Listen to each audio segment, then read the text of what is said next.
Well, hello and welcome to my review of the Mora 510 and 511.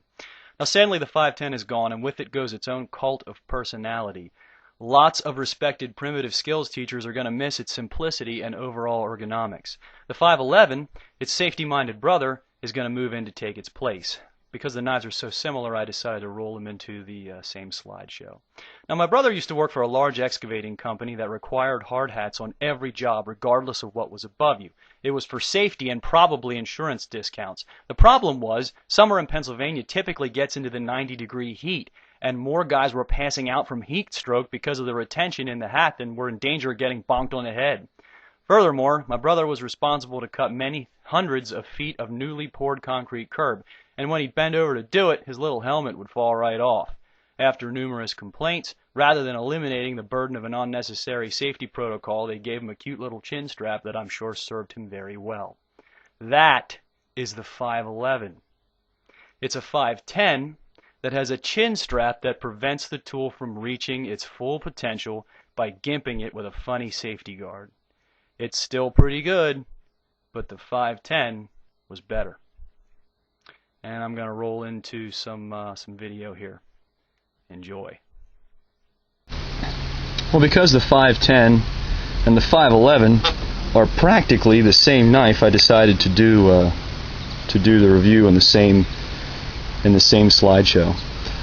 The 510 is no longer produced, which is a real shame. However, the number one, which is its brother over here, essentially the 510 is a number one with a plastic handle and a hint of a finger guard right here, along with a little more ergonomics in the plastic handle. And the 510 is a better blade in general, unless you're a traditionalist, of course, or you're doing reenacting, that type of thing. But the 510 is a better option because of the newer materials that are used in it, and that finger guard is really crucial. I know I talked before about my hands sliding up over the front of a cold steel Bushman, and I'm very fortunate that my fingers are still where they're at.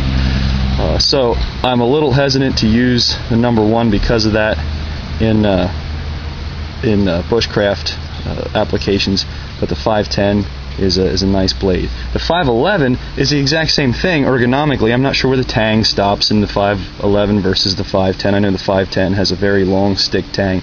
I'm not sure where it comes to the 511, but these characters here are $8. They're very inexpensive. I use the 546 pretty regularly at work, which is a stainless steel version exactly of this right here. The only difference, like I said, is the finger guard. And if you really, since you can't get the 510 anymore and you really want a 510, it doesn't take long at all with a Dremel tool. This is just thermoplastic. You can actually cut this off and grind it down, and boom, you have a 510. And incidentally, the 510 fits in the sheath of the 511, snaps in securely. You can see it there. So if you do grind off the finger guard, you don't like that finger guard, you can still use the sheath for your 510 without any problems. The 510 is a great knife. The 511 is a good knife. They're not my favorite, to be honest. I never really caught the 510 fever, but they're good blades, they're good offerings, they're inexpensive, and when I do teach survival at a local elementary school, this is the knife we use. So yeah, there you go. Well, the 510 and the 511 are both 1095 carbon steel blades with a hard plastic handle poured into or onto the tang. The blade is just under 4 inches and about 3/4 inches wide, with the normal 10-inch thick blade stock that Mora uses. The handle is stippled for a better purchase, and they're extremely basic in design with a nice, sharp, scandy edge. Now, it doesn't surprise me that low and no-load hikers and survival instructors prefer this approach to a cutting tool.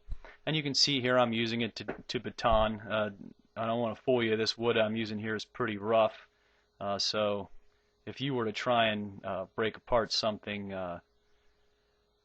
that wasn't rotten of that size, you might have some trouble with the 510. They're not really designed to baton with. I did break a carbon clipper doing the same thing, and they're about the same size class, so just be careful.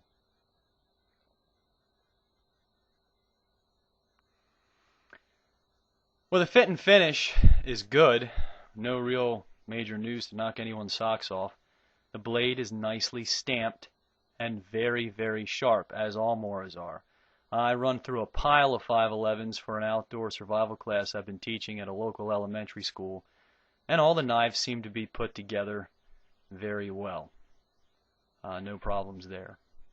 And you can see the 510 is the exact same knife, the handle shaped the exact same way. It's got that weird texture or those grooves in the middle, and they're both stippled exactly the same way. The blades are the same. No differences except for that finger guard, and there may be a slightly different. There might be a slightly different. The tang might go a little deeper in one or the other, but I'm not sure about that. Now the sheaths are good. They're regular Bag Army Men plastic with a tiny little useless belt loop, and you can see it there. And a lot of guys are making these light little Moras into neck knives, but if you plan to carry them on your belt, be prepared to improvise. And I know there's a lot of guys too. If you go online and do a quick Google search, you might be able to find websites or some aftermarket suppliers for Kydex sheaths. A lot of guys make leather sheaths for these things because they're popular little knives for outdoor purposes, and a lot of guys just don't like the plastic sheaths. Application is defense of wild animals, mainly snakes. No, I'm just kidding. It's butchering and bushcraft. Primarily, I guess, but I use these knives. Actually, I use the stainless 946 as a cutting tool for general construction as well. Just yesterday, I cut open a huge pile of bags, bagged cement, probably a dozen bags or so, and it works better than one of those little razor knives that pop in and out of the handle. The long blade penetrates well into the material, and it cuts a little nicer. The Scandi edge bites really nice into wood, and you can see it there. No problems there. It's a good carving tool. And I don't know if you're a hunter. I am. If you enjoy getting out in the woods, this is a really great knife for butchering big game. The handle guard's pretty important because when you reach up into the chest cavity of an animal after you pull its guts out, you don't want your finger to slide up over the blade. There's a pretty heavy chance of infection. Well, the 510 is gone, but the 511 remains, and it runs about $8. Both are good little cutters. If you want a 510, you can easily make one out of a 511 with a Dremel tool. I like finger guards, that's no secret, but the 511 does overreach a bit with its approach, and because of that, it prevents the blade from being a good kitchen knife because you can't make the required cuts with the silly oversized guard. Buy a couple and beat them around. I'm sure you'll have fun with them. Well, thanks for watching, and I'll try and keep them coming.